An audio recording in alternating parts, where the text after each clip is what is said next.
The faded scent of lavender clung to the air in my mother-in-law's cluttered attic. A ghost of summers long past when Emily and I would sneak up here as newlyweds, laughing over dusty trunks like kids raiding a forbidden playground. That was 7 years ago, back when her kisses still tasted like forever. Now, on this humid September afternoon, 6 years to the day since Sarah's wedding that never happened, I was up here alone, elbow-deep in yellowed photo albums, tasked with sorting relics for the estate sale. Mom had passed 3 weeks earlier, her hospice bed a battlefield of wilting flowers and unspoken regrets. Emily was downstairs, charming the realtor with her honeyed laugh, the one that always made my chest tighten with that old, irrational pride. My fingers brushed a loose Polaroid tucked into the spine of an album, and the world tilted. There I was, arms slung around Sarah's waist at her engagement party, both of us beaming under strings of fairy lights that had cost me a small fortune to import from Italy.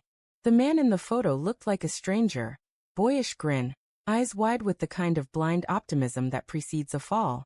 But it was the scrawled ink on the back that punched the air from my lungs. To my thief of a sister, enjoy the scraps. Love always, Sarah. June 12, 2019. 6 years ago. The date seared into my brain like a brand. I hadn't thought of Sarah in months, not really.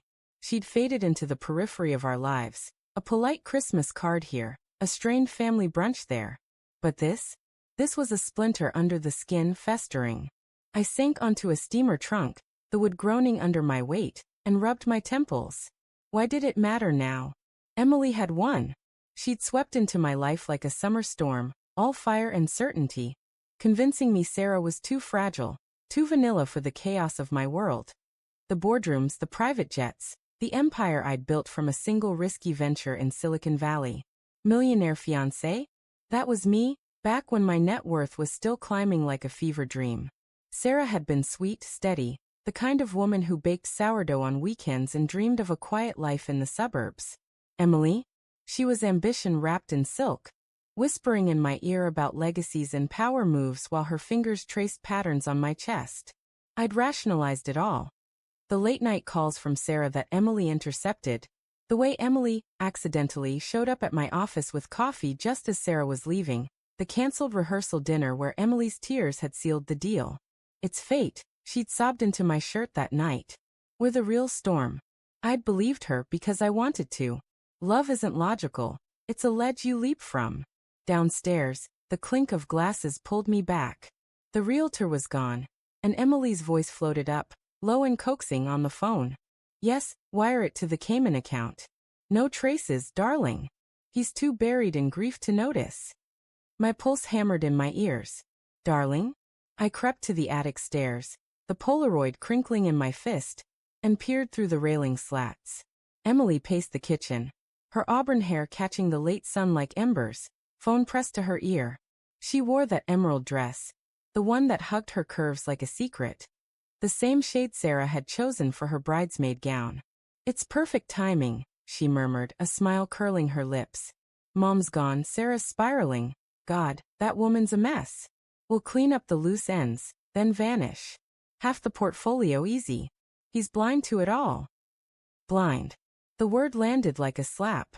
I gripped the railing, knuckles whitening, as fragments of the past clawed their way up.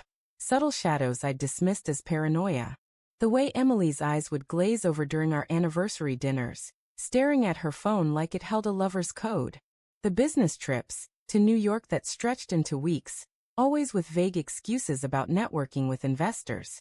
Last month, the bank alert I'd ignored. A $250,000 transfer to an offshore shell company in her name. Charity donation, she'd said, kissing my forehead. For Mom's memory. I'd nodded, because questioning her felt like questioning us, and us was the one solid thing in a life built on shifting sands. I descended the stairs on silent feet, each step a betrayal of the man I'd been. The one who trusted without proof, loved without ledger. The kitchen smelled of chamomile tea and regret, steam curling from her mug like a confession waiting to escape. She hung up as I entered, slipping the phone into her pocket with the grace of a magician palming a card. Hey stranger, she said, her voice a velvet hook. Find any treasures up there? Mom hoarded like a dragon. She crossed to me, arms sliding around my waist, her perfume, jasmine and something sharper, like ambition, flooding my senses. For a split second, I leaned in, muscle memory overriding the storm in my chest. Her lips brushed my jaw, warm and familiar, and I hated how my body still arched toward her. Sarah's note, I said, voice rougher than I intended, holding up the photo like evidence in a trial. Her body stiffened against mine, but she pulled back with a laugh that didn't reach her eyes. High and brittle, like fine china on the verge of cracking. Oh, that old thing. Drama queen as always. She plucked it from my fingers, flipping it over with feigned nonchalance. She was heartbroken, babe. We all were. But look at us now, married, thriving. Past is prologue, right? Her fingers lingered on my chest, tracing the knot of my tie, but I caught the flicker in her gaze, the quick dart to the window where the sun dipped low, painting the counters in blood-orange hues. Red flag number 1, 6 years buried. The rehearsal dinner cancellation. Sarah had called me in tears, saying Emily had confessed feelings for me, begged her to step aside for the greater good. I'd rushed to Emily's apartment, found her curled on the floor in lingerie and despair, whispering how she'd die without me. It felt cinematic then, Romeo and the impossible choice. Now, it reeked of script. Why'd you take that call in here? I asked, stepping back, the space between us yawning like a chasm. Her smile faltered just a hair, and she set the photo on the counter, turning to pour more tea. Steam rose, blurring her profile. Work stuff. That investor from Dubai, pushy but lucrative. She sipped, eyes over the rim, assessing. You okay? You look haunted. Haunted. If only she knew. My mind raced, piecing the puzzle with brutal clarity. The Cayman account, tied to her consulting side hustle, the one she'd started 2 years into our marriage, right after Sarah's messy divorce from that artist who painted her out of his life. Emily had been her rock then, flying to Chicago every other weekend to support her sister. I'd footed the bills, sent flowers, ignored the way Emily returned more radiant, more distant, her laughter echoing with echoes of someone else's. Denial had been my armor. She's just helping family. We're solid. But anger simmered now, hot and unbidden, twisting love into something jagged.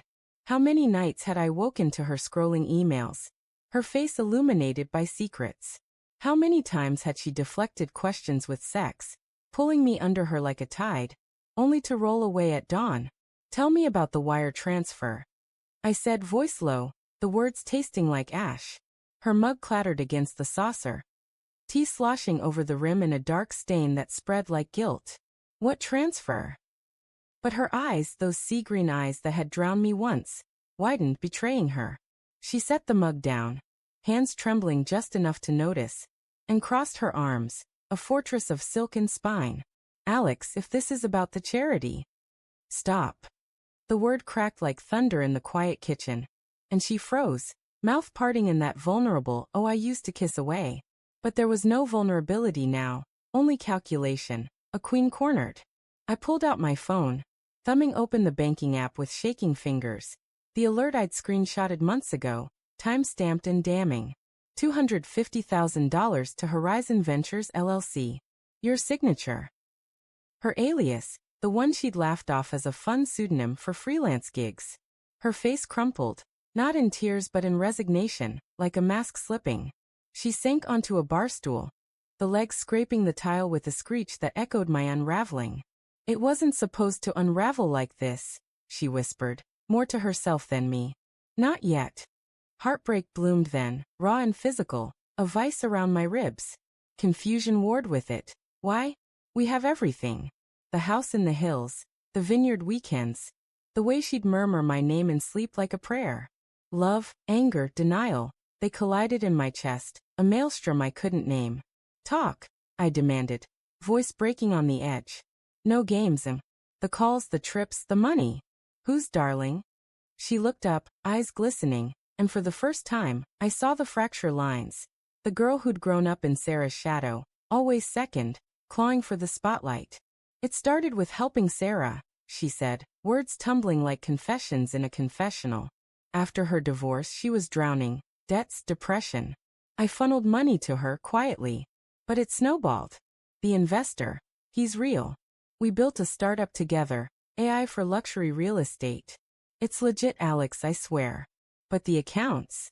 I hid them because I knew you'd freak. You're so protective of the empire. Bullshit. The pieces clicked. The late nights coding on her laptop, the networking galas where she'd return with venture capital buzz and lipstick smudges that weren't mine. Betrayal wasn't just financial, it was intimacy stolen, trust eviscerated. And the stealing? I pressed, voice a rasp. 6 years ago. Was that part of the plan too? Seduce the mark, bleed him dry. Her laugh was bitter, a shard of glass. God no. That was real. Sarah was suffocating you, didn't you see it?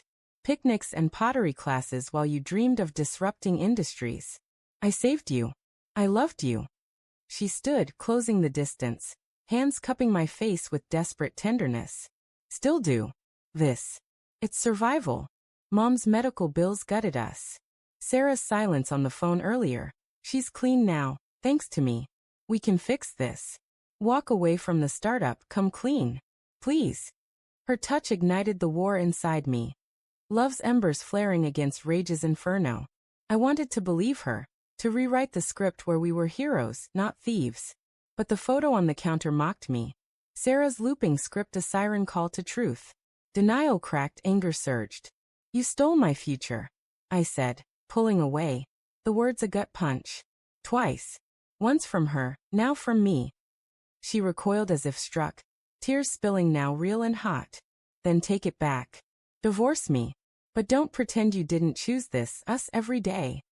The doorbell rang then, shattering the moment. A delivery, mundane as a heartbeat. But as I watched her wipe her face, composing herself with that iron will I'd always admired, the twist uncoiled in my gut, cold and final. Earlier, rifling the attic, I'd found not just the photo, but Sarah's letter tucked inside. I know about the baby. The one you convinced me to give up. He's raising her in Chicago, thinks she's his. Tell Alex, or I will. The child. Ours, conceived in the haze of what-ifs before Emily's storm hit. Sarah had hidden it to protect me, but Emily? She'd known. Buried it. For the fairy tale she built on bones. I turned to her, the words dying on my tongue.